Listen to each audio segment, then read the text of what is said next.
Okay, तो अभी तक हमने क्या क्या पढ़ लिया इस चैप्टर में? कल हमने पढ़ा था centripetal force and centrifugal force. Centripetal force क्या होता है, जल्दी से रिवाइज कराओ। What is centripetal force? बच्चों बोलो, सेंट्रीपिटल एंड सेंट्रीफ्यूगल डेफिनेशन बताओ दो। मैम जो स्टोन टुवर्ड्स सेंटर लगाता है। टूवर्ड्स द सेंटर लगता है वो कौन सा फोर्स होता है? Centripetal force. Centripetal. Is it real force or interacting force, or what kind of force it is? It is pseudo force. Centripetal is pseudo force. Yes ma'am. Centripetal is pseudo force or centrifugal is pseudo force? Ma'am I think both are pseudo force. Both are pseudo force. Why? Why do you think Ma'am, so? centrifugal is pseudo force. Centrifugal is pseudo force, but centripetal is real force. It is the interacting force. Okay, why do we need pseudo force? Pseudo forces की हमें जरूरत क्यों पड़ती है? बोलो. What are pseudo forces actually? तो balance object के पास क्या? मैम बैलेंस करने के लिए ऑब्जेक्ट को ये कौन बोल रहा है भाई बीच में? और किसी को कुछ नहीं पता? बाकी किसी बच्चे को नहीं पता क्या होता है?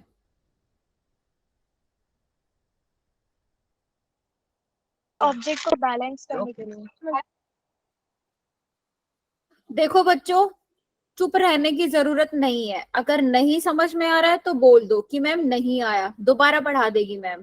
ठीक है, लेकिन सवाल का जवाब दो चाहे गलत दो। इंटरैक्टिंग क्लास चाहिए मुझे। ऐसा नहीं होगा कि कोई बच्चा जवाब ही नहीं दे रहा है। I need an answer, right और रॉन्ग कुछ भी हो। समझ में नहीं आया तो आप बोल सकते हो, दोबारा हो जाएंगी वो चीजें। अच्छा, मेरी वॉइस क्रैक हो रही थी तो मैं ये पूछ रही थी, why do we need pseudo forces? Pseudo force की जरूरत क्यों पड़ती है हमें?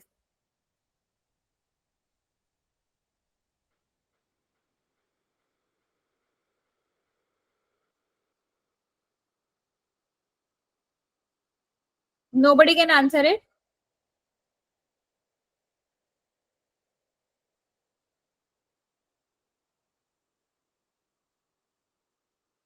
अरे कुछ तो बोलो यार, आगे समझ में नहीं आएगा अगर आपको ये चीजें क्लियर नहीं हुई तो। टू बैलेंस एन ऑब्जेक्ट मतलब किस, in which aspect you are saying that it has to be balanced? I need a proper answer. You are near by there, but exact क्या स्टेटमेंट बताई थी मैंने कल?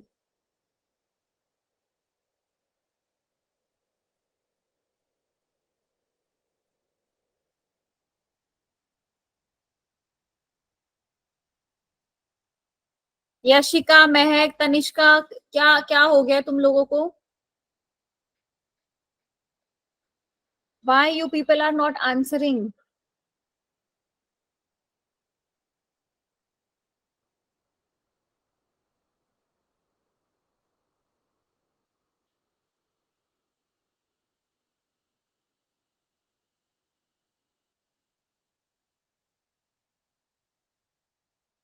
Okay, it's up to you. I am giving you again and again chance to ask questions. You people are not asking, that it's not my fault. I'm moving forward. But how you will understand it if you haven't understand the last topic? Again, I'm telling you what is centripetal force and centrifugal force. Centripetal force is that real or interacting force in the direction of towards the center. ये लगता है towards the center, ठीक है। इसके opposite एक और force लगता है, अगर एक थ्रेड को मैं घुमा रही हूँ एक थ्रेड पे मैंने एक स्टोन को यहाँ पे टाई किया हुआ है, मैं इसको घुमा रही हूँ, तो ये स्टोन अंदर की तरफ सेंटर की तरफ एक फोर्स लगा रहा है, दैट इज सेंट्रीपिटल फोर्स, और स्टोन पे एक बाहर की तरफ जो फोर्स लगेगा that is centrifugal force. Centrifugal force is always away from the centre. ठीक है, और ये सेंट्रीपिटल फोर्स है, ये इनर्शियल फ्रेम का फोर्स है. This is the inertial frame. जब तक हम इनर्शियल फ्रेम की बात करते हैं, इनर्शियल फ्रेम का मतलब है frame of reference is at rest.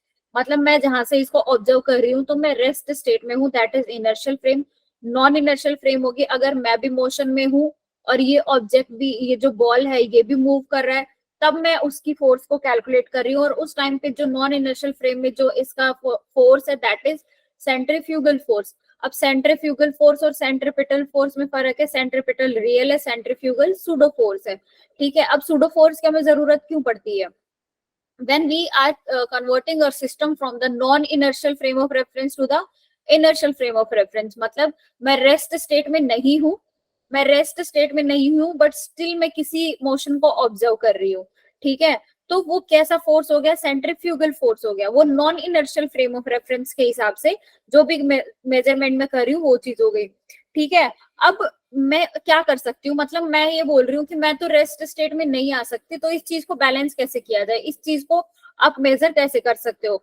तो then we find that a force, there is a pseudo force जो इस चीज को क्या करता है? नलिफाई करता है या न्यूट्रल करता है. ठीक है, if the observer is in non inertial frame of reference, then there is a force, that there is a quantity that is called pseudo force. ये होता है, actually it does not exist but we are taking it into the our calculation to make it from the to convert it from the non inertial frame of reference to the inertial frame of reference. तो जब pseudo force को non inertial frame of reference में हम add करके देखते हैं then it is equivalent to inertial frame of reference. ठीक है, ये उसका कंक्लूजन था. और सेंट्रीपिटल फोर्स हमेशा लगता है towards the centre, and centripetal acceleration is equal to v square by r and centripetal force is equal to mv square by r, or we can write it as m omega square r. यहां तक हम पढ़ चुके हैं, यहां तक हमने पढ़ लिया. ठीक है, यहां तक क्लियर है? रेज योर हैंड, जिसको क्लियर, रेज योर हैंड. ठीक है, ठीक है, then we are moving forward. Okay,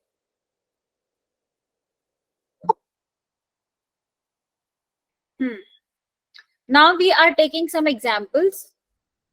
इसके केसेस ले रहे हैं कि सेंट्रीपिटल फोर्स और सेंट्रीफ्यूगल फोर्स के क्या क्या केसेस हो सकते हैं. So first cases, there is a bridge. ये ब्रिज दिख रहा है आपको? ये एक ब्रिज है. ठीक है, ये ब्रिज कॉन्वेक्स कॉन्वेक्स शेप का ब्रिज है और इस पे एक गाड़ी चल रही है. तो यहाँ पर मुझे वेट बताना है इस गाड़ी का, दैट कि इसका वेट जब ये इस ब्रिज पर चल रही है और ये एक रेस्ट स्टेट में है, रेस्ट स्टेट में है और जब ब्रिज पे चल रही है तो इसके वेट में क्या डिफरेंस होगा या इस पे क्या डिफरेंस आएगा. अब एक बात बताओ, जब गाड़ी इस पे चल रही है तो कहीं ना कहीं ऐसा होगा ना कि पूरी की पूरी गाड़ी इसके टच में नहीं है, कहीं पर तो वो क्या होगी, इसके सरफेस से अलग होगी. क्योंकि आप देखो अगर यहाँ पर आ रही है, ठीक है, तो इसका कुछ पार्ट, इस गाड़ी का कुछ पार्ट इस सरफेस को टच नहीं कर रहा होगा क्योंकि ये कर्व्ड शेप में है. ठीक है, so weight of the moving car over a convex bridge is less than the weight of the stationary car. अब अगर कॉन्वेक्स ब्रिज पर मेरी गाड़ी चल रही है तो उस टाइम पर उसका वेट कम होगा जब एक गाड़ी रेस्ट स्टेट में है. और ये क्यों होगा ये हम पढ़ेंगे. ये चीज समझ में आई क्या कह रही है? The moving car on the convex surface, the weight of that moving car is less than the weight of the stationary car. जो कार रुकी हुई है, स्टेशनरी स्टेट में है, रेस्ट स्टेट में है, उस टाइम पर उसका क्या है? Weight, that is mg. और जब ये मूविंग है ऑन द कॉन्वेक्स सरफेस उस टाइम पर उसका वेट क्या होगा ये हम निकालेंगे. और जो चल रही है उस टाइम पर उसका वेट क्या है? कम है, कार का वेट कम है उससे जो कार हमारी स्टेशनरी है, रेस्ट स्टेट में है. ठीक है, अब इसके पीछे की मैकेनिक्स पढ़ते हैं. तो जब मेरी गाड़ी ऐसे चल रही है, ठीक है, गाड़ी ऐसे चल रही है, सेंट्रीपिटल फोर्स, अब ये एक काइंड ऑफ सेंटर सर्कल है ना, लाइक दिस. ये काइंड ऑफ सर्कल बन रहा है। यहाँ पर क्या है, सेंटर है इस सर्कल का। तो जब ये क्या अंदर की तरफ आने की कोशिश कर रही है, इसमें सेंट्रीपिटल फोर्स क्या करेगा, force towards the centre, so it will come towards the centre. तो यहाँ पर अगर मैं इसकी फ्री बॉडी डायग्राम बनाती हूँ तो कॉन्टेक्ट सरफेस क्या है ये, और इसके हिसाब से कॉन्टेक्ट फोर्स क्या हो जाएगा आर, डाउनवर्ड डायरेक्शन में क्या हो जाएगा mg, और एक्सलरेशन भी किधर लग रहा है, इनवर्ड लग रहा है, that is mv² by r। तो centripetal force is inward, weight is inward and r is outward. अब इसकी इक्वेशन लिख सकते हैं, mg minus r is equal to mv² by r। what is r here, r is the radius of the circle, जो ये वाली चीज है, this is the radius of the circle and capital R is the normal n। so from here I can see that r is equal to mg minus mv² by r। मतलब यहाँ पर जो इसका मास है, इसके मास में से, इसके वेट में से कुछ क्वांटिटी सब्ट्रैक्ट हो रही है, कुछ क्वांटिटी सब्ट्रैक्ट हो रही है। इसका मतलब जो इसका एक्चुअल मास है, एक्चुअल वेट है, वो नहीं आएगा, वो हमें नहीं मिलेगा। अब आप यहाँ से देख सकते हो that mg is equal to r plus mv² by r। मतलब this reaction force is equal to mg minus mv² by r। और अगर आप यहाँ से देखते हो कि mg में कुछ क्वांटिटी सब्ट्रैक्ट हो रही है, तो r क्या हो जाएगा, r is less than mg here, r is less than mg here। why? और आप अगर इस इक्वेशन को इस फॉर्म में लिखते हो तो mg is equal to r plus mv² by r। मतलब आउटवर्ड डायरेक्शन का फोर्स और इनवर्ड डायरेक्शन का फोर्स, उनका सम जो होगा वो टोटल वेट होगा। तो ये क्या आ रहा है इससे कम, ये इसमें क्या, मान लो mg मेरा 5 है, मैं समझाने के लिए बता रही हूँ कि इस इक्वेशन को आप कैसे समझ सकते हो। सपोज mg आपका क्या है 5, तो ये इधर क्या होना चाहिए, या तो 1 + 4 होना चाहिए, ये 2 + 3 होना चाहिए, यही दो कॉम्बिनेशन बन रहे हैं ना। तो आप देख रहे हो यहाँ पर r क्या आ रहा है, r is always less than 5। similarly यहाँ पर mg is always less than r। okay, so this reaction force mg is r is less than mg, r is less than mg। ठीक है, mg यहाँ पर बड़ा होगा, so we can say that weight of the moving car is less than the weight of the stationary car। weight of the stationary car क्या होता है, mg। लेकिन आप यहाँ पर क्या देख सकते हैं कि जो रिएक्शन फोर्स है जो mg के इक्वल होता है, स्टेशनरी में तो क्या हो जाएगा, r is equal to mg होता है, लेकिन यहाँ पर लेस देन वेट आ रहा है, जो इसका एक्चुअल वेट है वो r minus mg आ रहा है। ठीक है, तो जो कार मूविंग होगी कॉन्वेक्स सरफेस पे, उसका वेट कम होगा rather than the car is standing और at the rest state. Okay, समझ में आई ये बात? अरे आई कि नहीं आई? सिमिलरली अगर मैं कनकेव की बात कर रही हूँ, वो कॉन्वेक्स सरफेस था, ये कॉन्केव सरफेस है। अब कॉन्केव सरफेस पे भी एक कार चल रही है, यहाँ पर भी मैं क्या करूंगी, एक ये जो हम मुझे आता है वो जो फॉर्मूला फ्री बॉडी डायग्राम बना के, here centripetal force is provided by the difference of the normal reaction। अब इसका सेंटर किधर है, इसमें इस तरफ है, इसका सेंटर किधर है, इस तरफ है, तो सेंट्रिपिटल फोर्स किधर लगेगा, ऊपर की तरफ लगेगा। तो I can write r minus mg is equal to mv² by r। ये इक्वेशन क्लियर है ना, r minus mg। अब इसमें एक्सलरेशन ऊपर की तरफ है, तो r में से माइनस होगा, r minus mg is equal to mv² by r and r can be written as mg plus mv² by r। तो आप यहाँ पर देख सकते हो r is greater than mg, जो रिएक्शन फोर्स है वो वेट से ज्यादा होगा। रिएक्शन फोर्स और normal reaction is greater than mg, so weight of the moving car is greater than the weight of the stationary car। तो convex surface में wait क्या था, कम था स्टेशनरी से, और कॉन्केव में क्या हो जाएगा, वेट ज्यादा हो जाएगा स्टेशनरी कार से। ठीक है, आपको कुछ भी समझ में नहीं आए, आपको सिर्फ ये इक्वेशन लिखने आनी चाहिए, यहाँ से आप ये कंक्लूजन निकाल सकते हो कि कम होगा या ज्यादा होगा। वैसे इतनी कोई डरने की बात नहीं है, बहुत सिंपल सी चीज है। आपको जो केस दिया है उसका फ्री बॉडी डायग्राम बनाओ, फ्री बॉडी डायग्राम बनाते टाइम ये देखो कि एक्सलरेशन इनवर्ड है कि आउटवर्ड है, उसके हिसाब से इक्वेशन लिखो, और वहां पर देखो कि जो r है वो ग्रेटर देन mg है और लेस देन mg है। अगर लेस देन mg है, it means wait of the car is less then at the car which is eight the rest state. So convex में लाइट फील होगी और concave में heavier feel होगी. ठीक है, क्लियर है कि नहीं ये चीज? Okay ma'am. अब ये Yes, क्वेश्चन है, ma'am. There is a question, ऐसा ही क्वेश्चन है ये. A car is moving with uniform speed over a circular bridge of radius R. ये एक सर्कुलर ब्रिज है, ठीक है, इस पे कार चल रही है, which subtends at an angle of 90 degree at its centre. ठीक है, और ये 90 डिग्री एंगल है, दिस इज 90 डिग्री एंगल, ये कार जो है. Find the minimum possible speed so that car can cross the bridge without losing the contact anywhere. ये बताना है मुझे, वो मिनिमम पॉसिबल स्पीड बतानी है जहां पर ये कार इस ब्रिज को क्रॉस कर ले विदाउट लूजिंग इट्स कांटेक्ट. मतलब ये सरफेस से कांटेक्ट भी ना लूज करे और इस ब्रिज को भी क्रॉस कर ले. तो उसके लिए मुझे क्या करना पड़ेगा? आप पिछली कंडीशन से आपने क्या सीखा कि कार चल रही है कॉनकेव, आप देख रहे हो ये कॉनकेव ब्रिज है, सॉरी कॉन्वेक्स ब्रिज है. ठीक है, दिस इज कॉन्वेक्स ब्रिज. तो आपने क्या करना है, यहाँ पर फ्री बॉडी डायग्राम बनाना है. फ्री बॉडी डायग्राम बनाने के लिए अपवर्ड डायरेक्शन में नॉर्मल फोर्स है, v इधर है, ठीक है, और mg डाउनवर्ड है. mg के आप कंपोनेंट्स बना लो, mg cos थीटा और इधर क्या हो जाएगा mg sin theta, mg sin theta. ठीक है, इनवर्ड डायरेक्शन में क्या लग रहा है, फोर्स लग रहा है, that is mv² by R. mv² by R कौन सा फोर्स है, सेंट्रीपिटल फोर्स है, क्योंकि सेंटर यहाँ पे है. अब इसकी इक्वेशन लिख देते हैं. इक्वेशन ये बनेगी mg cos theta minus n, mg cos theta ये वाला minus n is equal to mv² by R. ये इक्वेशन लिख ली, क्वेश्चन हो गया. ठीक है, अब ये इक्वेशन आ गई. अब मान लो मैं ये कंडीशन मान लेती हूँ कि n इज इक्वल टू 0, मतलब normal force is equal to 0. What does it से?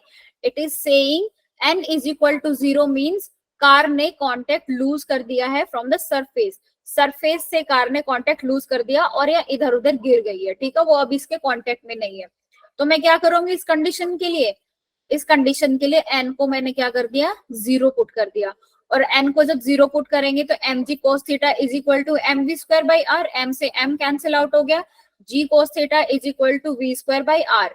सो यहाँ से वेलोसिटी क्या आ गई, velocity of the car when it has lose the contact, that is root rg cos theta. तो वो मिनिमम स्पीड कितनी होनी चाहिए, मिनिमम स्पीड कितनी होनी चाहिए जब कार कार कांटेक्ट को लूज ना करे?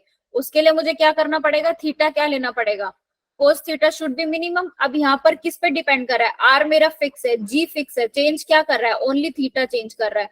तो थीटा क्या होना चाहिए, थीटा होना चाहिए मिनिमम. ठीक है, for minimum speed cos theta should be minimum. cos theta की वैल्यू मिनिमम रहनी चाहिए so that theta should be maximum. अब ये cos थीटा मेरा एक डिक्रीजिंग फंक्शन होता है, तो जब थीटा मैक्सिमम होगा देन cos थीटा की वैल्यू क्या होगी, मिनिमम होगी.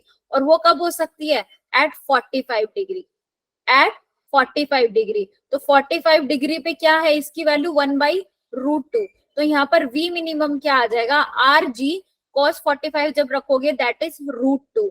सो v minimum is equal to √rg/√2.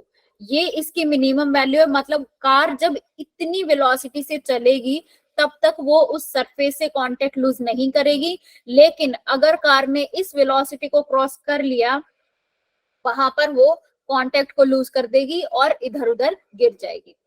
समझ में आया? इज इट क्लियर और not? Yes, ma'am. Yes, ma'am. Clear. Clear है ना? ठीक है, अगर लास्ट लेक्चर पढ़ा है तब तो आराम से क्लियर होगा. जिसने नहीं पढ़ा है भाई उनको होने वाली है प्रॉब्लम. उस प्रॉब्लम का सॉल्यूशन यही है कि पढ़िए.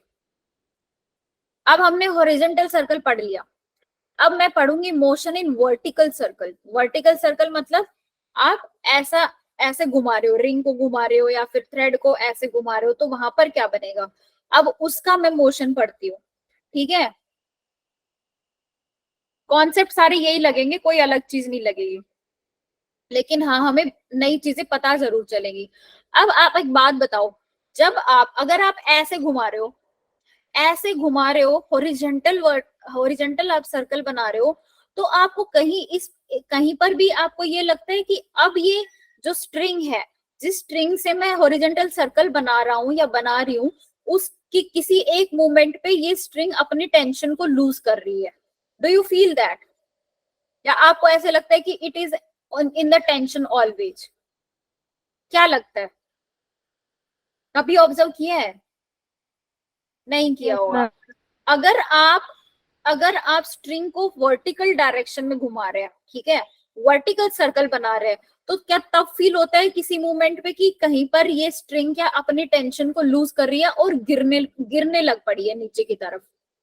ऐसा फील हुआ है कभी? अगर नहीं हुआ है तो आप ये चीज पक्का करके देखो, इससे जो आपका ये सर्कुलर फोर्स है ना ये पक्का क्लियर हो जाएगा। ये वाली चीज करके ही देख लो एक बार, ठीक है। तो इसके प्रैक्टिकल को जो ये चीज, ये वाली चीजें, इसको मैथमेटिकली और फिजिक्स के हिसाब से हम कैसे डिफाइन कर सकते हैं, ठीक है। तो मान लो ये तुम्हारा एक वर्टिकल सर्कल है। वर्टिकल सर्कल में जब आप घुमा रहे हो एक ऑब्जेक्ट को जब आप सर्कुलर मोशन में घुमा रहे हो तो आपको ऐसा लगेगा, मतलब आप ये चीज करके देखना कि टॉप मोस्ट पॉइंट पर जब वो थ्रेड पे जो स्टोन बांधा हुआ है, जब वो टॉप मोस्ट पॉइंट पर पहुंच गया तो वो अपनी टेंशन को क्या कर रहा है, लूज करने की कोशिश कर रहा है और वहां से नीचे आने की कोशिश कर रहा है, ठीक है। तो एक दो पॉइंट ऐसे होते हैं कि जहां पर जो टेंशन है वो मिनिमम होगी और दो पॉइंट ऐसे होंगे जहां पर मैक्सिमम होगी। मिनिमम कहां पर होगी? टॉप मोस्ट पॉइंट पर और बिलो पॉइंट पर। और मैक्सिमम कहां पर होगी? ये वाला पॉइंट और ये वाला पॉइंट। समझ में आ रहा है? मतलब अगर मान लो ये वर्टिकल सर्कल है, ये टॉप मोस्ट पॉइंट है, ये बिलो पॉइंट है, ठीक है, लोअर पॉइंट है, तो टेंशन मिनिमम यहाँ पर रहेगी और यहाँ पर रहेगी और मैक्सिमम कहाँ रहेगी? इस पॉइंट पर रहेगी और इस पॉइंट पर रहेगी। ये वर्टिकल मोशन है। अब इसकी थ्योरी पढ़ लेते हैं। Let us consider the motion of a point mass tied to a string of length L, ठीक है। ये स्ट्रिंग की क्या लेंथ है? L है। Whirled in a vertical circle if at any time the body is at angular position theta, ठीक है। किसी एक मोमेंट पे मैं देख रही हूँ कि वो थीटा सेंटर से कितना एंगल बना रही है? थीटा बना रहा है स्टोन घूमते घूमते। Then the force is acting on it are tension. अब स्ट्रिंग है तो टेंशन होगी, ठीक है। और जो आप पॉइंट मास पार्टिकल ले रहे हो तो उस पे भी कुछ कुछ बनेगा। क्या क्या फोर्सेस बनेंगी वो हम देख लेते हैं, ठीक है। तो ये आपका पॉइंट मास पार्टिकल है P, let's say it is P। अब ये स्ट्रिंग से अटैच्ड है, ठीक है, स्ट्रिंग से अटैच्ड है और ये एंगल बन रहा है थीटा। तो इस ये L क्या है? स्ट्रिंग की लेंथ है। टेंशन क्या होगी? अपवर्ड डायरेक्शन में होगी, we know that, and mg downward direction में होगा। तो डाउनवर्ड डायरेक्शन में है, मैं इसके क्या बना सकती हूँ? कंपोनेंट्स बना सकती हूँ।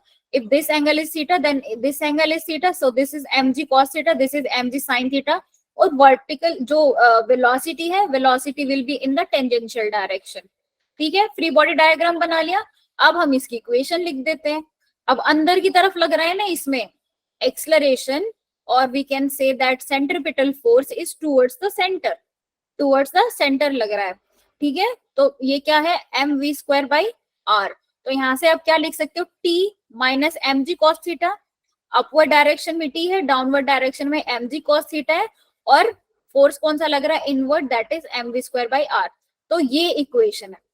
ये इक्वेशन बहुत इंपॉर्टेंट है। अब यहाँ से कहानी शुरू होती है। अब आगे हम पूरा वर्टिकल मोशन पढ़ेंगे कि क्या क्या होता है, ठीक है। तो आप इसको क्या लिख सकते हो? t minus M G cos theta is equal to mv²/L, और mv²/L को आप इधर ऐड कर दोगे, सो टेंशन टोटल क्या हो जाएगी? mv²/L plus mg cos theta, ठीक है। यहां तक चीज क्लियर है? यहां तक क्लियर है सबको? Yes, ma'am. किस किस को क्लियर है? Please raise your hand.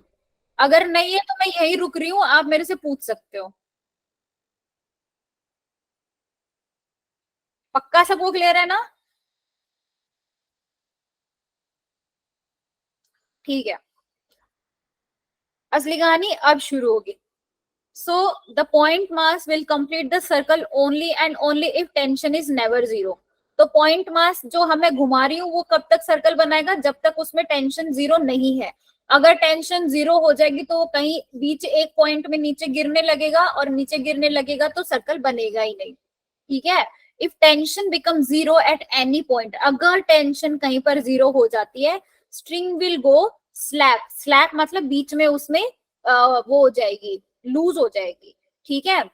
Only force acting on the body at that moment, only force कौन सा लगेगा? टेंशन तो लगेगी ही नहीं, तो कौन सा फोर्स लगेगा उस ऑब्जेक्ट पर? दैट ओनली ग्रेविटी, ठीक है। और ग्रेविटी जिस पे लगेगी मतलब वो डाउनवर्ड डायरेक्शन में आएगा, तो क्या हो जाएगा, its motion will be similar to the projectile, projectile motion जैसा हो जाएगा इफ इट्स टेंशन इज 0। ये एक कंडीशन हो गई, ठीक है। अब ये मैंने बता दी कि टेंशन 0 हो जाएगी तब क्या होगा, लेकिन अब हम पढ़ेंगे कि टेंशन इज नॉट 0, टेंशन 0 नहीं है। तो अब क्या होगा इसमें, इक्वेशन 1 को ध्यान रखो। इक्वेशन क्या है, आप अपने एक नोटबुक में ये इक्वेशन 1 को लिख लो, क्योंकि आगे सारा कुछ इसी पे चलेगा, ठीक है। So from equation 1 it is evident that tension decreases with increase in theta। T क्या है यहाँ पर, अब टेंशन कब इंक्रीज हो रही है और कब डिक्रीज हो रही है, ठीक है। पॉइंट मास मेरा फिक्स्ड है, वेलोसिटी भी मैं कोई पर्टिकुलर वैल्यू सेट करूंगी, ओनली वेरी क्या कर रहा है, थीटा। ओनली वेरी क्या करेगा यहाँ पर, एल फिक्स है, सब कुछ फिक्स है, तो ये थीटा है, अब यहाँ पर है, फिर यहाँ पर थीटा डैश होगा, अब ये ऑब्जेक्ट घूम के यहाँ पर भी आएगा, यहाँ पर भी आएगा, यहाँ पर भी आएगा, तो चेंज हो रहा है ना थीटा, थीटा चेंज हो रहा है ना, इसकी वैल्यू इंक्रीज हो रही है, ठीक है। और कोस थीटा फंक्शन ही मेरा डिक्रीजिंग है, it is decreasing function. Decreasing कैसे है, डिक्रीजिंग कैसे है, कोस 0 क्या होता है, 1 होता है, ठीक है। कोस 0 के बाद कोस 30 कितना होता है, 1/2 होता है, 1 से 1/2 आ गया, ठीक है। उसके बाद कोस 45 कितना होता है, 1/√2 होता है, 1/2 1/√2 हो गया, तो और भी डिक्रीज हो गया। अब कोस 60 कितना होता है, सॉरी कोस 30 √3/2 होता है, और कोस 60 1/2 होता है, तो वो और डिक्रीज होते जा रहा है, ठीक है। इसलिए मैं कोस थीटा को क्या बोल रही हूँ, डिक्रीजिंग फंक्शन बोल रही हूँ। और ये जब थीटा इंक्रीज होते जा रहा है, थीटा अगर मैं इंक्रीज करते जा रही हूँ तो कोस थीटा की पूरी की वैल्यू डिक्रीज होती जा रही है, तो cos theta is decreasing function here. तो टी मेरा क्या होगा, टी विल बी डिक्रीजिंग, अब इसके डायरेक्टली प्रोपोर्शनल दिख रहा है ना, so T will be decreasing if theta is increasing. Theta is increasing का मतलब क्या है, मेरा ऑब्जेक्ट अब यहां पर है इस पॉइंट पर, अब ये एक मिनट, मान लो ये यहां पर आ गया, इस मोमेंट पे आ गया, इधर आ गया टी, ये पॉइंट पी यहां पर आ गया, ये कोई थीटा है, इधर थीटा बढ़ेगा कि घटेगा, अगर मैं एंटी क्लॉकवाइज डायरेक्शन जा रही हूं तो थीटा बढ़ेगा या घटेगा, बताओ। थीटा इंक्रीज होगा या डिक्रीज होगा, अरे भूल कैसे गए यार, क्वाड्रेंट नहीं पढ़ा क्या, लाइक दिस, ये 0, ये 90, 180 डिग्री और ये 270 डिग्री, तो आप 270 से 0 की तरफ जा रहे हो, ठीक है। योर और यहाँ पर क्या हो जाएगा 360 डिग्री, ठीक है। और 0 से 90 increasing, theta always increasing in the anti clockwise direction, anti clockwise direction में थीटा इंक्रीज होता है और क्लॉकवाइज डायरेक्शन में डिक्रीज होता है, ठीक है। तो इस तरफ जा रही हूँ तो थीटा क्या हो रहा है, डिक्रीज हो रहा है। अगर मैं इधर जा रही हूँ, इस तरफ जा रही हूँ, तो थीटा मेरा इंक्रीज हो रहा है, और थीटा इंक्रीज हो रहा है तो cos थीटा की वैल्यू क्या हो रही है, डिक्रीज हो रही है, और cos थीटा की वैल्यू डिक्रीज हो रही है, इट मींस टेंशन भी क्या हो रही है, डिक्रीज हो रही है। तो इस मोमेंट P पर, अब मैंने बताया था कि अगर थीटा यहां से, मान लो ये पार्टिकल मेरा अब यहां पर आ गया, इस पॉइंट पर आ गया, मैं दूसरा कलर लेके लिख देती हूँ, सपोज अब ये पॉइंट P यहां पर आ गया, ठीक है। तो यहां पर आ जाएगा तो अब इसमें टेंशन, ऊपर टेंशन लग रही है, नीचे mg लगेगा, डायरेक्ट mg लग रहा है, यहाँ पर कंपोनेंट्स नहीं होंगे, तो यहाँ पर टेंशन की वैल्यू क्या होगी, what is the tension here, theta क्या हो गया भाई, थीटा तो 0 हो गया ना, थीटा यहाँ पर क्या हो गया, 0 हो गया, तो cos 0 क्या होता है, 1 होता है, so T is equal to mv²/L plus mg, यहाँ पर टेंशन क्या होगी, मैक्सिमम होगी, ठीक है। तो ऐसे टॉप मोस्ट पॉइंट पर और ये वाले पॉइंट एक्सट्रीम पॉइंट्स पर हम इसकी टेंशन को कैलकुलेट करेंगे, वो किस पे डिपेंड करेगी, थीटा पे डिपेंड करेगी। इतनी चीज क्लियर है, अरे क्लियर है ना, yes ma'am. yes, so read this statement again, it is evident that tension decreases with increasing theta because cos theta is decreasing function and V V decrease होती जा रही है हाइट के साथ साथ। जैसे जैसे पॉइंट की पार्टिकल की जो हाइट है वो बढ़ती जाएगी, वी डिक्रीज होती जाएगी। वी क्यों डिक्रीज हो जाएगी? क्योंकि डाउनवर्ड डायरेक्शन में क्या लग रहा है? ग्रेविटेशनल फोर्स लग रहा है। और जब उसके अगेंस्ट आप कोई वेलोसिटी दोगे, मतलब जब उसके अगेंस्ट आप हाइट पे जा रहे हो, तो वहां पर वेलोसिटी क्या होगी? अगर आप ग्रेविटी के अगेंस्ट जा रहे हो तो वेलोसिटी क्या करती है? डिक्रीज करती है। ठीक है, सो v is decreasing and cos theta is increasing and cos theta is increasing but cos theta value is decreasing। तो टोटल इन चीजों का इफेक्ट क्या पड़ेगा? टेंशन पे पड़ेगा। So tension is minimum at the top most point. अब यहाँ पर टेंशन क्या होगी? इस पॉइंट पर टेंशन क्या हो जाएगी? ये टॉप मोस्ट पॉइंट है। अब इक्वेशन के हिसाब से यहाँ पर क्या एंगल बन रहा है? इसके हिसाब से यहां से अगर आप चल रहे हो तो 90 डिग्री बन रहा है। कोस 90 कितना हो रहा है? 0 हो रहा है। तो वहां पर क्या बचेगा? ओनली, कोई कुछ बोल रहा है क्या? मैम वो कनिष्का का ज्वाइन नहीं हो रहा। किसका ज्वाइन नहीं हो रहा? कनिष्का। कनिष्का, ओके। मेरे पास तो, एक मिनट, हाँ आ गई, कनिष्का आ गई। ठीक है, okay. So at this point T minimum होगी, यहाँ पर टेंशन मिनिमम हो जाएगी। क्यों मिनिमम हो जाएगी? क्योंकि यहाँ पर थीटा क्या है आपका? 90 डिग्री बन रहा है। यहाँ से आप देखते हो, रेफरेंस कहीं से भी ले लो, मैं रेफरेंस पॉइंट ये ले रही हूँ, तो यहाँ के हिसाब से थीटा मेरा 90 डिग्री और कोस 90 क्या हो जाएगा? 0 हो जाएगा। तो टेंशन, अब वो टर्म तो 0 ही हो गई, तो टेंशन क्या हो जाएगी? टेंशन भी मिनिमम हो जाएगी, क्योंकि थीटा की वैल्यू क्या है? मिनिमम है यहाँ पर। So T minimum at the top most point. Top most point पर टेंशन क्या हो जाएगी? मिनिमम हो जाएगी। अब ये अगर आपको ये देखना है कि कब मिनिमम है कब मैक्सिमम है, और यहाँ पर आप देख रहे हो कि v की डायरेक्शन भी क्या है? v की डायरेक्शन ये है और g डाउनवर्ड डायरेक्शन में लग रहा है। तो ये v क्या हो रहा है? एकदम ऑपोजिट डायरेक्शन में g के। तो v की वैल्यू भी डिक्रीज हो रही है। v की वैल्यू डिक्रीज हो रही है तो इसको प्रॉब्लम हो रही है आगे चलने में। तो ये क्या करेगा? ये नीचे की तरफ ही आने की कोशिश करेगा। ऑब्जेक्ट अब यहाँ पर है, उसके पास कोई चारा नहीं है, वो नीचे की तरफ ही आने की कोशिश करेगा। आपको राइड्स देखी है? जो राइड्स होती है, वाटर पार्क में जाते हो तो जो बिल्कुल ऐसे वर्टिकल मोशन में घूमती है, ठीक है, तो वहां पर वो जो बंधे होते हैं, अब वो एक मोमेंट पे तो ऐसा बनता है ना कि इंसान ऐसे ऊपर होगा और वो बिल्कुल मतलब इस पॉइंट पर वो नीचे की तरफ फेस कर रखा होगा। इमेजिन करो, एक राइड में बैठे हो आप, और राइड जिसमें बैठे हो वो सर्कुलर राइड है, वो ऐसे चल रही है।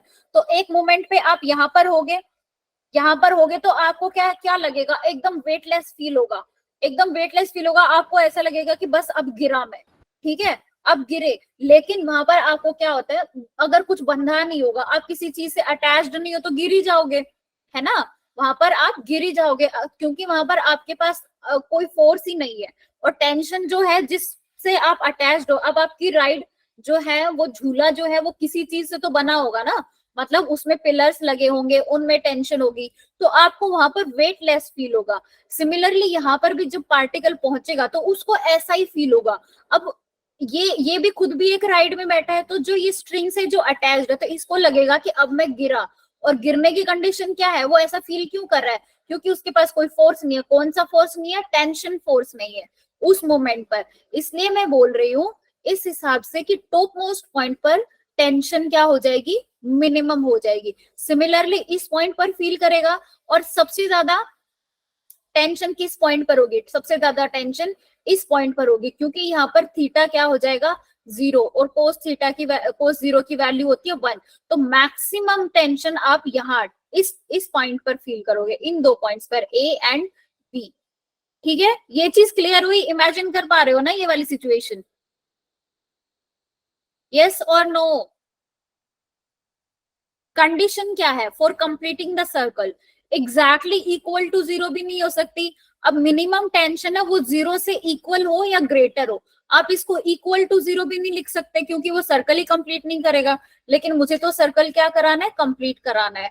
तो ये लिखने का तरीका है that tension, minimum tension is greater than और इक्वल टू 0, और tension at the top is greater than और इक्वल टू 0।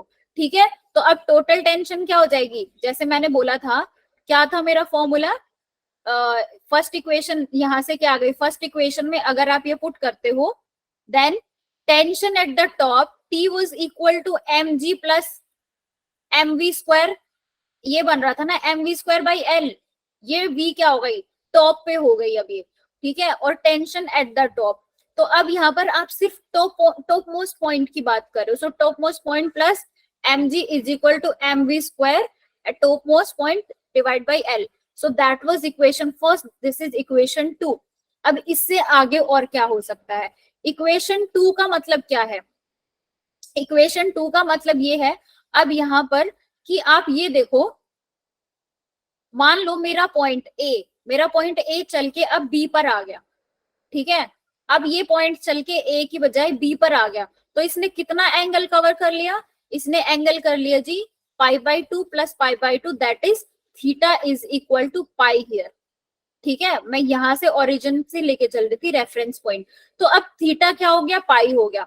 अब इस इक्वेशन में जो फर्स्ट इक्वेशन थी, उस इक्वेशन में आप cos पाई की वैल्यू पुट करो, what is cos theta is equal to cos pi, और cos पाई की वैल्यू क्या होती है बच्चों, what is cos pi here,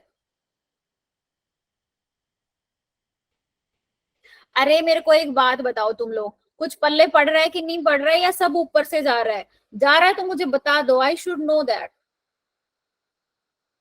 कोई दिक्कत नहीं है, मैं कुछ कह थोड़े रही हूँ भाई, नहीं समझ में आ रहा तो नई नई चीजें समझ में नहीं भी आ सकता, I can understand it, but आप मुझे बता जरूर दो, नहीं आ रहा है तो भी, आ रहा है तो भी, so that I will be confident.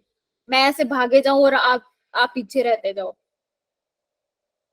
First time में समझ में आने वाली चीजें लग भी नहीं रही, मतलब थोड़ा सा मुश्किल में मानती हूँ है, बट सुन लो एक बार ध्यान से, बस सुनते टाइम ये पता चलना चाहिए कि मैं कौन सी चीज में क्या स्टेप कर रही हूँ।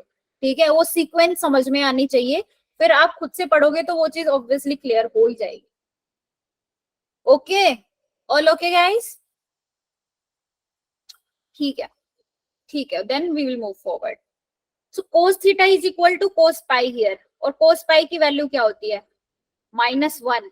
ये एक फॉर्मूला होता है ना, cos n pi is equal to minus raise to power n, और ये इंपॉर्टेंट चीज है, ये आप याद रख लेना, साइन n पाई हमेशा 0 रहता है, और cos n pi is equal to -1 raise to power n होता है। ठीक है, तो यहाँ पर cos n पाई क्या है, पाई क्या है यहाँ पर 1। ठीक है, सो ये क्या हो जाएगा, -n की वैल्यू यहाँ पर 1 है ना, कुछ भी नहीं है तो 1 है, so -1 raise to power 1 is equal to -1। तो अगर आप उस इक्वेशन में, फर्स्ट इक्वेशन जो मैंने आपकी बुक में लिखवाई है, वहां पर आप cos पाई की वैल्यू पुट करते हो, तो क्या आ रहा है, क्या आपको मिल रहा है, आपको ये वाली चीज मिलेगी, mv square is greater than और इक्वल टू mg। ठीक है, tension at the top most point, I am concluding it is 0। तो ये जो सेंटर की तरफ जो टेंशन लग रही है, वो क्या लग रही है, अब n यहाँ पर क्या हो गया, n यहाँ पर क्या हो गया, पहले माइनस था, और कोस थीटा का माइनस माइनस करके ये प्लस हो गया, तो टेंशन जो ये वाली टेंशन आई है total, this is T plus T at the top most point plus mg, और ये वाली जो वेलोसिटी है, this is velocity at the top most point. अब mv स्क्वायर बाई l ये क्या है, सेंट्रीपिटल फोर्स है, सेंट्रीपिटल फोर्स अब यहाँ से आपको क्या लग रहा है, दैट इज ग्रेटर देन और equal to mg, so we can write that velocity at the topmost point is greater than और इक्वल टू gl। ये कैसे आया, अब आप जो ये वाली सिचुएशन है ना, ये फर्स्ट इक्वेशन में रख दो, फर्स्ट इक्वेशन में जब आप ये वाली कंडीशन रखोगे, mv square divide by l is equal to mg, m से m कैंसिल आउट हो जाएगा। ठीक है, और v टॉप क्या हो गया, यहाँ से v square is equal to gl हो गया, और v is equal to root gl। तो यहाँ पर वेलोसिटी क्या हो जाएगी, velocity at the top most point क्या आ गई, रूट gl आ गई। अब यहाँ तक आपकी आधी बात खत्म हो गई है, अभी बहुत सारी चीजें बचती है, तो equation number 1, equation number 2 and equation number 3 को आप अलग से नोट कर ले और ध्यान में रखें, अब ये आगे यूज होगी। ठीक है, तो अब कहने का मतलब ये है कि condition for looping the loop, मतलब कि एक सर्कल को बनाए रखने के लिए, एक लूप को बनाए रखने के लिए मुझे मिनिमम वेलोसिटी की जरूरत कितनी है, root gl। Root g l से बड़ी हो या इक्वल हो, इससे कम नहीं हो। अगर इससे कम होगी तो सर्कल बनेगा ही नहीं। ठीक है, क्लियर है? Yes ma'am. एक मिनट।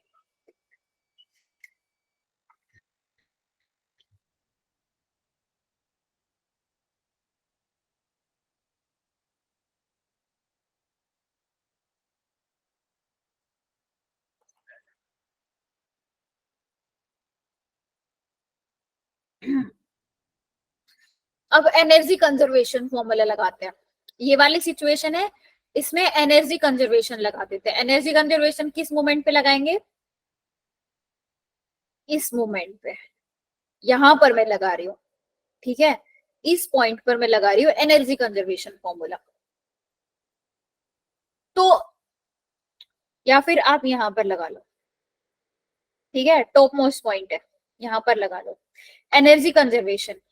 अब पोटेंशियल एनर्जी और काइनेटिक एनर्जी आपको पता है, एनर्जी कंजर्वेशन पता है होती है कि नहीं होती है? What is conservation of energy? आपने ये तो सुना ही होगा, energy can not be created, can not be destroyed, it can be only transformed in one form to another form. ये चीज पढ़ी होगी ना? पढ़ी है ना? कितने टाइप की एनर्जी पता है आपको? कितने टाइप की एनर्जीज आपने सुनी हुई है, बताओ? नहीं सुनी है कोई भी? Kinetic energy, potential energy, mechanical energy, electrical energy, sound energy, light energy, thermal energy, कितने काइंड ऑफ एनर्जी है ना? तो यस मैम। हाँ, तो कहने का मतलब ये है कि इस पूरे यूनिवर्स की एनर्जी क्या है? कांस्टेंट है एनर्जी। ये बात सच है कि नहीं बनाई जा सकती, ना ही खत्म की जा सकती, ये कंजर्व करी जा सकती है, ये एक फॉर्म से दूसरी फॉर्म में चेंज करी जा सकती है। फॉर एग्जाम्पल, आपके पास इलेक्ट्रिकल एनर्जी आ रही है, ठीक है, आपके घर में इलेक्ट्रिकल एनर्जी सप्लाई हो रही है। अब उसको आप क्या कर रहे हो? उस एनर्जी को आप कहाँ पर यूज कर रहे हो? वहां से आपके इलेक्ट्रिकल अप्लायंसेस चल रहे हैं। ठीक है, तो एनर्जी ने क्या फॉर्म चेंज कर ली, बट स्टिल है वहां पर।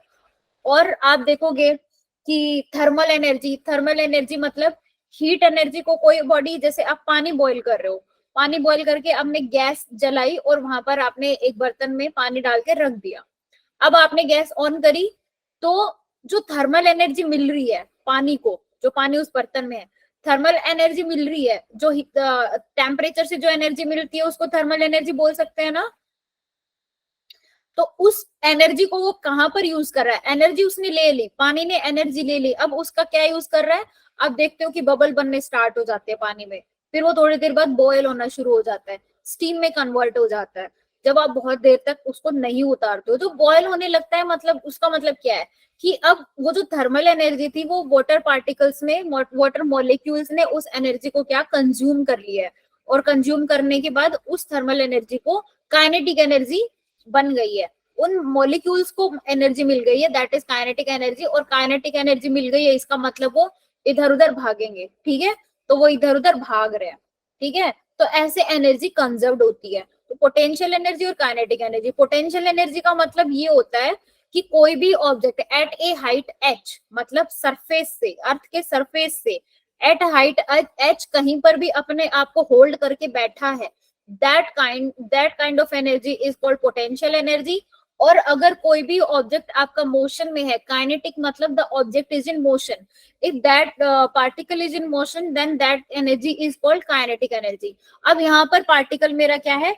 चल रहा है। ठीक है, पार्टिकल क्या है? चल रहा है। तो पार्टिकल चल रहा है, तो उसके पास पोटेंशियल एनर्जी भी है, काइनेटिक एनर्जी भी है। ठीक है, तो अगर मैं यहाँ पर देखती हूँ potential energy at this point, at this point और दिस पॉइंट, मतलब यहां से देखती हूँ मैं, पहले ये पॉइंट से चल के इस पॉइंट पर गया है, तो यहाँ पर एनर्जी कंजर्वेशन क्या है? तो यहाँ पर आप देखोगे कि मेरा पार्टिकल इस मोमेंट पे यहाँ पर है, तो यहाँ पर इसके पास कोई एच है? कोई एच नहीं है, ये अपने लोएस्ट पॉइंट पर है, यहाँ पर कोई एच नहीं है इसके पास, तो इसके पास पोटेंशियल एनर्जी क्या है? जीरो है। इसके पास ओनली एक एनर्जी है, वो क्या है? काइनेटिक एनर्जी, और उसको मैं क्या बोल सकती हूँ? Half m v square. Initial kinetic energy ले रही हूँ तो मैं, that is half m u square. तो 4 point A, it is half m u square. अब ये यहां से चल के चला गया बी पर, तो ये एल लेंथ थी, ये एल लेंथ थी, यहाँ से चला चला चला चला चला जाके यहाँ पर गया, तो इसने कितनी डिस्टेंस कवर कर ली, shortest displacement that is 2l। ठीक है, अभी कितनी हाइट पर है, इस रेफरेंस लेवल से, इस ग्राउंड से, ये हाइट हो गई जी 2l, दिस इज हाइट। तो इसकी पोटेंशियल एनर्जी कितनी हो जाएगी, mg इंटू 2l, और इस पॉइंट पर काइनेटिक एनर्जी कितनी है, half m final energy that is mv square top. ये चीज समझ में आई, energy conservation at point A and at point B. At point A, it is only having kinetic energy that is half mu square. At point B, it is half mv square top plus mg into 2l. ये चीज clear है? Yes ma'am. है ना? अब यहाँ से मुझे क्या फाइंड आउट करना है, मुझे ये पता करना है कि जी वेलोसिटी कितनी थी जिससे ये चल रहा था। अब v टॉप पे तो मुझे पता है रूट gl होती है, लेकिन मुझे जिस वेलोसिटी से चलना शुरू किया तो मुझे वो नहीं पता ना, तो हम वो फाइंड आउट करेंगे। तो आप यहाँ से सॉल्व कर सकते हो, m से m कैंसिल आउट हो जाएगा, सब में कांस्टेंट कॉमन है, तो ये 2 से 2 भी कैंसिल आउट हो जाएगा, लेकिन इधर पहले मल्टीप्लाई करना पड़ेगा, तो इधर मल्टीप्लाई करेंगे तो 2 से 2 गया, that is u square is equal to v square top plus 4gl हो जाएगा, क्योंकि ये 2 भी यहाँ पे मल्टीप्लाई होकर ऑलरेडी 2l था यहाँ पर, सो दैट इज 4gl। अब v स्क्वायर टॉप मुझे पता था कितना था, v स्क्वायर टॉप तो gl था, और ये कितना आ गया 4gl आ गया, तो ये कितना हो गया जी 5gl। तो वेलोसिटी जिससे ये चलेगा u is equal to under root 5gl, ये मिनिमम वेलोसिटी होनी चाहिए जब ये चलना शुरू करेगा। क्लियर हो गई बात? ये बात क्लियर हो गई, ये मैंने सॉल्व करके भी बता दिया यहाँ पर, ठीक है। So initial velocity should be greater than और equal to under root 5gl। For looping the loop, velocity at the lowest point should be under root 5gl। समझ में आ गई ना भाई? अब मैं क्या करूंगी, अब मैं इसी पार्टिकल के अलग अलग पोजीशन ले लूंगी और वहां पर मैं उनकी वेलोसिटी फाइंड आउट करूंगी। अब ये मेरे पास केसेस है, ठीक है। अब मान लो, अब ये केस तो हमने पढ़ लिया, ये केस तो पढ़ लिया कि मेरा लोवेस्ट पॉइंट पर, अब ये एक सर्कुलर सर्कल है, ये मैं पॉइंट पोटेंशियल एनर्जी 0 ले रही हूँ, यहाँ पर पोटेंशियल एनर्जी mgl, मतलब एक हाइट h की बात कर रही हूँ। तो फर्स्ट केस में क्या हो रहा है, पार्टिकल मेरा एट पॉइंट ए है, एट पॉइंट ए पर इसके पास कोई हाइट नहीं है, कोई हाइट नहीं है, तो इसकी पोटेंशियल एनर्जी 0 है इस पॉइंट पर, और काइनेटिक एनर्जी क्या है, mu स्क्वायर है। और अभी अभी हमने पढ़ा, ये इससे ऊपर अभी पढ़कर आए हैं कि potential initial energy initial velocity should be under root 5gl। तो यहाँ से क्या हो जाएगी, initial that velocity at the lowest point is under root 5gl। अब वो फर्स्ट इक्वेशन मैंने बोला था लिख के रखना, फर्स्ट इक्वेशन में अब यहाँ पर थीटा क्या है, 0 है। रेफरेंस पॉइंट से अगर मैं देखूं, यहाँ पर मैंने केस पढ़ा था ना कि ये वाला थीटा था फर्स्ट, जब मैंने शुरू किया था वर्टिकल मोशन, वर्टिकल सर्कल, तो यहाँ पर ये थीटा ले रही थी। अब ये पार्टिकल यहाँ से चल के यहाँ आ गया, तो मतलब थीटा इसके बीच में क्या है, 0 है। कोस 0 कितना होता है, 1। अब उस इक्वेशन में आप पुट करोगे t minus M g is equal to m v square by l, and t क्या हो जाएगा, एम जी इंटू एल। अब यहाँ पर अगर आप देखते हो, ये वाली जो चीज है v स्क्वायर की जगह आप 5gl रख दो, इस इक्वेशन में आप v स्क्वायर की जगह 5gl रख दो, l से l कैंसिल आउट हो जाएगा, इधर क्या बचेगा 5mg, और इधर क्या है माइनस mg, तो टेंशन क्या हो जाएगा 5gl plus 5mg plus this mg, so tension will be total 6mg। और एक्सलरेशन क्या हो जाएगा, acceleration centripetal acceleration is equal to 5g। Acceleration क्या हो जाएगा, v स्क्वायर बाई r होता है, v square by l, v square तो मेरा 5gl था ही, यहाँ से ये वाली चीज, ठीक है, डिवाइड बाई l, l से l कैंसिल आउट, तो acceleration centripetal acceleration is equal to 5g।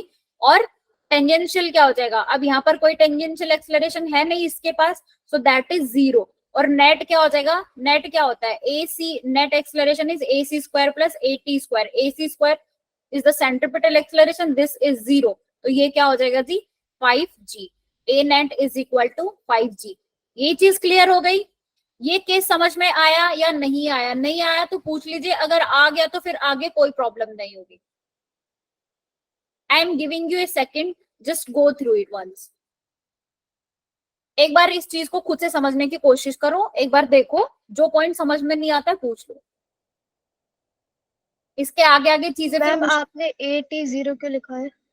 बेटा इसके पास कोई टेंजेंशियल एक्सलरेशन नहीं है। अब ये मैं रेफरेंस लाइन ले रही हूँ, मतलब आप ये समझ लो ग्राउंड पे है, ठीक है। अब इसके पास कोई फोर्स ही नहीं है, अंदर की तरफ तो एक्सलरेशन है, सेंट्रीपिटल फोर्स। अब टेंजेंशियल में क्या होता है कि जो ऑब्जेक्ट है वो टेंजेंशियल डायरेक्शन में जाने की कोशिश करेगा, लेकिन जब कोई चीज रेस्ट स्टेट में है तो उस पर कोई टेंजेंट लग सकता है क्या? वो जाने की कोशिश ही नहीं करेगा कहीं पे, मतलब Yes, ma'am. ऐसे जाने की कोशिश करना चाहिए ना जब वो चल रहा है, लेकिन यहाँ पर ऐसी कोई सिचुएशन नहीं है, तो टेंजेंशियल एक्सेलरेशन है 0। अभी क्लियर है? Yes, ma'am. फर्स्ट इक्वेशन ध्यान रखना, वहां से सारी कहानी शुरू होगी। अब मैं अपने ऑब्जेक्ट को पॉइंट ए से पॉइंट बी पर लेके चली गई, ये दिस इज पॉइंट बी, यहां पर ले आई हूँ, ठीक है। अब इसके लिए क्या हो जाएगा, v is equal to √3gl। ये कैसे आएगा √3gl? why it will be √3gl?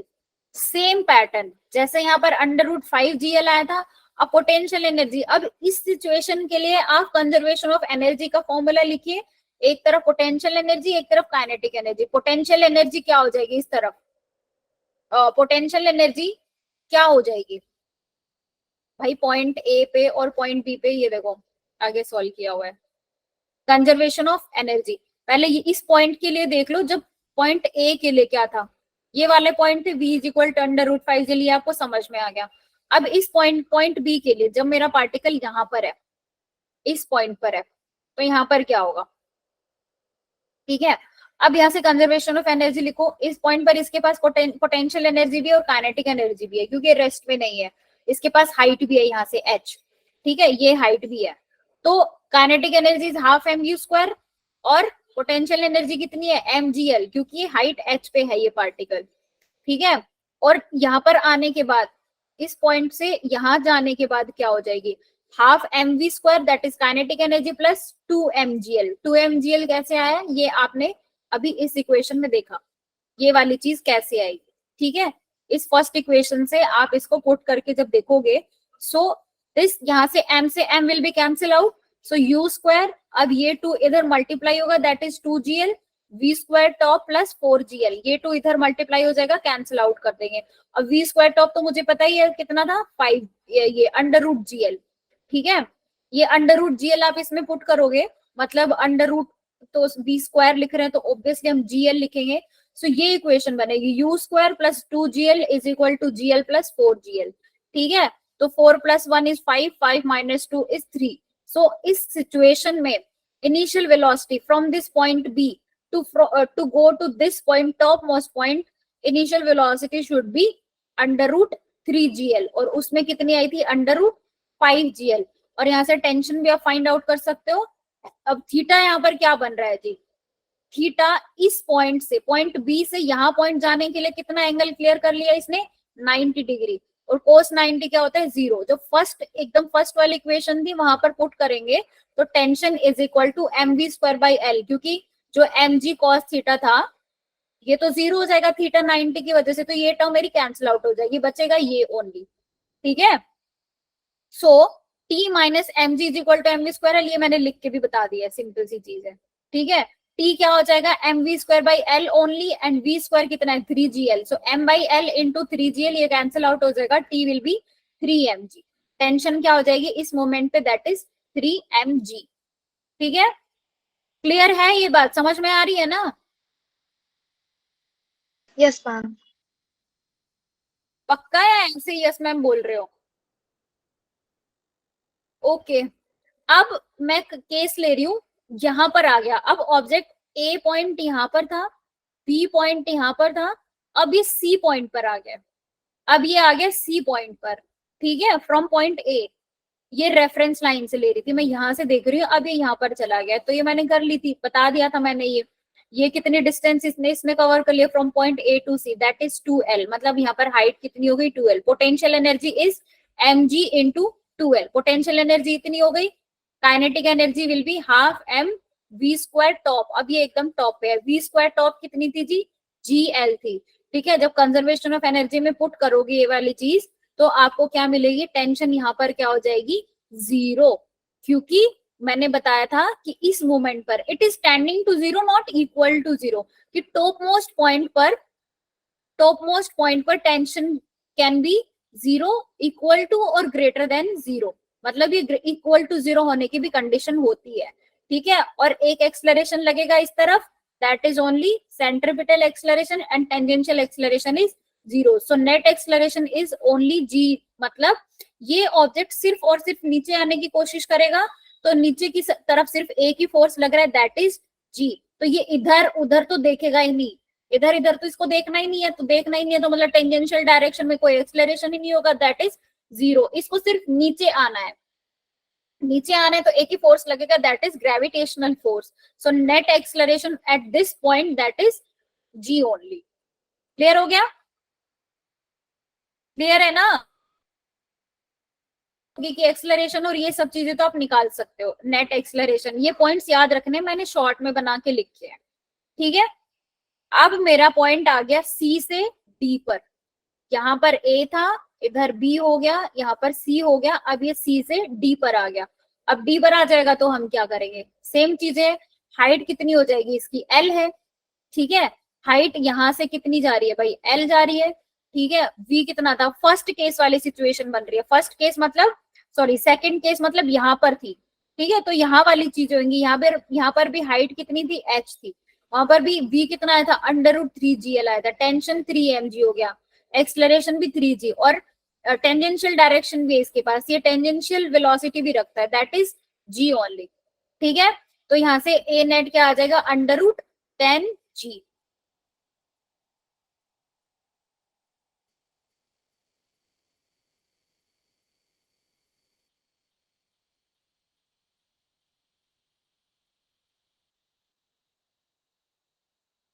जैसे ये उसी पॉइंट, ये बी पॉइंट की बात चल रही है, बी पॉइंट में √10g आया, सिमिलरली डी पर भी सेम आएगा √10g।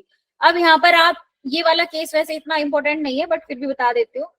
अब ये एक्सट्रीम पॉइंट्स ना लेके कोई भी एक जनरल पॉइंट ले लो, ठीक है। मान लो ये पॉइंट पी ले लिया, तो इसके लिए पोटेंशियल एनर्जी, अब ये मेरी क्या बन रही है, एक राइट एंगल ट्राइंगल बनेगी, यहाँ से ये टी है, ठीक है, और इसकी लेंथ है एल, ये लेंथ एल है, ठीक है। और यहाँ पर मैं क्या बोल सकती हूँ कि इसके और इसके बीच में जो डिस्टेंस है that is L minus x, L minus x लिख लो।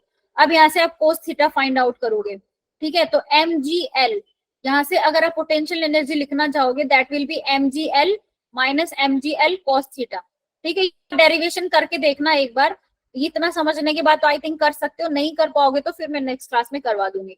सिमिलरली आप इस, ये जनरल पॉइंट है, इस जनरल पॉइंट के लिए आप क्या करोगे, एनर्जी कंजर्वेशन थ्योरम लगा दो। एनर्जी कंजर्वेशन थ्योरम लगाओगे तो पोटेंशियल एनर्जी का जब आप पुट करोगे फर्स्ट इक्वेशन में, then you will get velocity in this term and tension is 3mg, acceleration is g and tension tangential acceleration is z। ये वाली सारी चीजें, अब जो हमने बाकी पॉइंट्स पढ़े हैं ना ए बी सी डी, वो यहाँ से थीटा ने चेंज करे हैं, ठीक है, वो थीटा ने चेंज करे हैं। जब थीटा वेरी करेगा, ये जनरल फॉर्म है, ठीक है। अब इसमें आप थीटा पुट करते रहो और वी टी एन जो भी आपको निकालना है निकाल लो, ओके। जैसे 5mg आ रही थी टेंशन, तो यहाँ पर थीटा क्या होना चाहिए, 1, मतलब थीटा शुड बी 0। थीटा 0 कब था, जब यहाँ पर था, इस पॉइंट पर था, थीटा यहाँ पर 0 था, तो यहाँ पर कितनी टेंशन आ रही थी, 5mg। टेंजेंट ये सेंट्रिपिटल एक्सलरेशन कितना आ रहा था इस मोमेंट पर, थीटा 0 था, तो थीटा 0 मतलब 1, तो ये 2 हो गया, तो ये क्या आ गया था, 5mg, ठीक है। अरे हाँ कि ना, आज के लिए इतना ही था मेरे पास, ये पीडीएफ Yes, में ma'am. शेयर कर दूंगी आपके पास। आई नो बहुत चीजें ऊपर से गई होंगी, ठीक है, बट ऐसा नहीं है कि समझ में नहीं आएंगे, वो कभी तो यहाँ पर भी स्ट्राइक करेंगे, ठीक है। उसके लिए आपको मेहनत करनी है, और ये पीडीएफ मैं अभी भेज रही हूँ, आप इसको रिवाइज करो, समझने की कोशिश करो, जहां पर नहीं समझ में आता है तो मुझसे पूछ लो, मैं इसको दोबारा से आपको एक्सप्लेन कर दूंगी, बट इतनी मुश्किल चीजें नहीं है, ठीक है। And I want interactive class जो मुझे ये बताए कि व्हाट इज गोइंग देयर, क्योंकि ऑफलाइन में तो मुझे शक्ल देख के समझ में आ जाता है, यहाँ मैं शक्ल भी नहीं देख सकती चाह के भी, क्योंकि मुझे पढ़ाना है, ठीक है। तो वो चीजें आप क्लियर रखो, ओके। तो मैं क्लास खत्म करूं, आपको कोई डाउट हो तो पूछ लो लास्ट क्लास में, मैं अभी एक सेकंड